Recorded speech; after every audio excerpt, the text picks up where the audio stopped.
چھپ کر اچھے کام کرنے سے اللہ راضی ہوتا ہے۔ جتنا چھپا کر دینے کا اجر ہے، اتنا دکھا کر دینے کا اجر اور ثواب نہیں ہے۔ محترم ناظرین، ہر چھپی ہوئی چیز کی اہمیت زیادہ ہوتی ہے۔ چھپی ہوئی یعنی شائع ہونے والی چیز کی اہمیت نہیں ہوتی۔ چھپا کر صدقہ دیا کرو، چھپا کر نیک کام کیا کرو جو فرائض ہیں اور واجبات ہیں اور علی اعلان ہونے چاہیے۔ جب رسول اللہ صلی اللہ علیہ وسلم اس دنیا سے پردہ فرما چکے تو صحابہ کرام رضی اللہ تعالی عنہوں کی محفل سجی ہوئی ہے اور وہ آپس میں کہنے لگے کہ رسول اللہ صلی اللہ علیہ وسلم کون کون سے کام کرتے تھے، ہمیں وہ کام کرنی چاہیے۔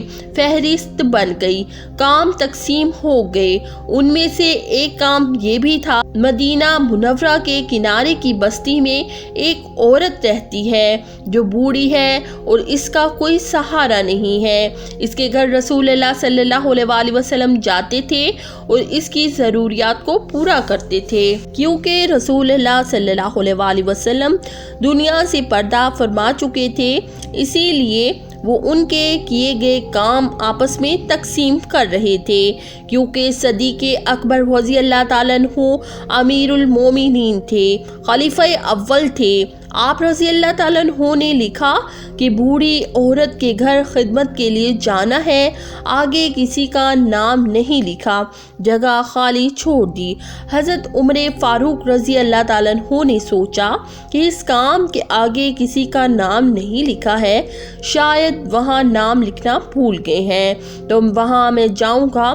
حضرت عمر رضی اللہ تعالیٰ عنہ گئے کہ دیکھا کہ بوڑھی عورت کی تمام ضروریات پوری ہو چکی ہیں، گھر صاف ستھرا ہے اور ہر چیز سلیقے سے رکھی گئی ہے۔ آپ حیران ہو گئے کہ وہاں تو کسی کا نام نہیں لکھا تھا۔ دوسرے دن جلدی گئے کہ دیکھو کہ وہ کون شخص ہے جو اس بوڑھی کی خدمت اور ضروریات پوری کر رہا ہے، پھر کوئی نہ ملا۔ تیسرے دن سوچا کہ آج میں رات کو چھپ کر بیٹھوں گا کہ دیکھوں گا کہ کون آتا ہے۔ آنے والا آیا تو پاؤں میں جوتے بھی نہ تھے، رات کا وقت تھا، چہرہ چھپا کر آیا، خاموشی سے گھر میں داخل ہو گیا اور خاموشی سے سب کام کیا اور کر کے جانے لگا۔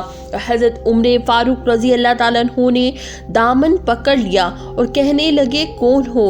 محترم، چہرے سے کپڑا ہٹایا تو کوئی اور نہیں تھا۔ کون تھا؟ رسول اللہ صلی اللہ علیہ وسلم کے یار غار خلیفہ اول امیر المومنین حضرت ابو بکر صدیق رضی اللہ تعالیٰ عنہ تھے۔ جوتا بھی نہ پہنا کیوں؟ فرمایا کہ چپل پہن کر آتا تو لوگوں کو خبر ہو سکتی تھی، صرف اس کو خبر ہونی چاہیے جس کے لیے نیکی کرنے آیا ہوں۔ وہ لوگ چہرہ چھپا کر نیکیاں کرتے تھے اور ہم لوگ چہرہ چھپا کر گناہ کرتے ہیں۔ ہماری تباہی کی سب سے بڑی وجہ یہی ہے۔ وہ لوگ چہرہ چھپا کر نیکیاں کرتے تھے کہ صرف اللہ جل شانہ کو پتہ ہو کہ جس کے لیے نیکیاں کر رہے ہیں صرف اسی کو معلوم ہو۔ خدا را آج بھی ہم اپنے آپ کو دیکھیں کہ ہم کس راستے پہ جا رہے ہیں۔ ہمیں نیکیاں اور صدقہ چھپا کر کرنا چاہیے، نہ کہ تشہیر کر کر۔ سیدنا امام زین العابدین حضرت امام حسین رضی اللہ تعالیٰ عنہ کے صاحبزادے ہیں۔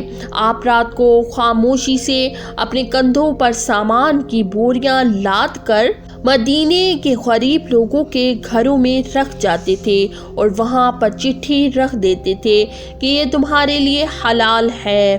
لوگ حیران ہوتے تھے، وہ کون پرسرار شخص ہے جو ہمارے گھر کے آنگن میں ہماری ضرورت کی چیزیں رکھ جاتا ہے۔ ان کو یہ بات ہی نہیں پتہ چل پائی کہ سامان کون رکھ کے جاتا ہے۔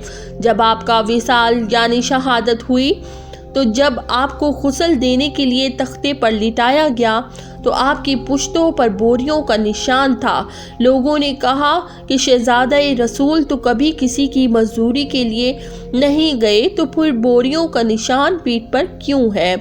تو ان کے صاحبزادے نے فرمایا اے مدینے کے غریبوں سنو تو تمہارے گھر کے آنگن میں رات کو بوریاں رکھ جاتا تھا، وہ پرسرار خادم کوئی اور نہیں تھا، وہ امام زین العابدین تھے۔ صدقہ آفتوں اور مصیبتوں کے لیے ڈھال ہے، صدقہ عزت اور ناموس کی حفاظت کرتا ہے، صدقہ ہر قسم کی بیماریوں کا شافی علاج ہے، صدقہ سے مال میں زیادتی اور برکت ہوتی ہے، صدقہ دل کی سختی کو ختم کرنے کا ذریعہ ہے، صدقہ کرنے سے اللہ پاک کا غصہ ٹھنڈا ہوتا ہے، صدقہ بری موت سے حفاظت کا ذریعہ ہے، صدقہ عذاب قبر اور عذاب جہنم سے حفاظت کا ذریعہ ہے۔ جب انسان اپنے ہاتھ سے کسی کو صدقہ دیتا ہے تو صدقہ اسے 5 جملے کہتا ہے: میں حقیر تھا تو تو نے مجھے عظیم بنا لیا، میں فانی مال تھا تو نے مجھے بقا دے دی، میں تیرا دشمن تھا اب تو نے مجھے اپنا دوست بنا لیا، پہلے میں تیرے ہاتھ میں تھا اب میں خدا کے ہاتھ میں ہوں، آج سے پہلے تو میری حفاظت کرتا تھا اب میں تیری حفاظت کروں گا۔ حضرت امام جعفر صادق علیہ السلام فرماتے ہیں کہ صدقہ قرضے کو ادا کرتا ہے اور اپنے پیچھے برکت چھوڑتا ہے۔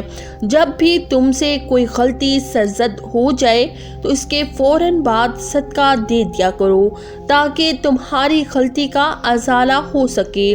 رسول اللہ صلی اللہ علیہ وآلہ وسلم نے ارشاد فرمایا، قیامت کے دن لوگوں کے درمیان فیصلہ ہونے تک ہر شخص اپنے صدقہ کے سایہ میں ہوگا۔ رسول اللہ صلی اللہ علیہ وآلہ وسلم نے ارشاد فرمایا، جس نے اپنی پاک کمائی سے 1 کھجور کے برابر صدقہ کیا، اللہ پاک اس کو دائیں ہاتھ میں لے لیتا ہے اور اللہ صرف پاک کمائی کو قبول کرتا ہے، پھر اس کو خیرات کرنے والے کے لیے پالتا رہتا ہے، جس طرح تم سے کوئی اپنے بچڑے کو پالتا ہے، یہاں تک کہ وہ خیرات پہاڑ کے برابر ہو جاتی ہے۔ ناظرین، میں امید کرتی ہوں کہ آپ کو میری آج کی ویڈیو پسند آئی ہوگی۔ اسی کے ساتھ دیں اجازت، اللہ حافظ۔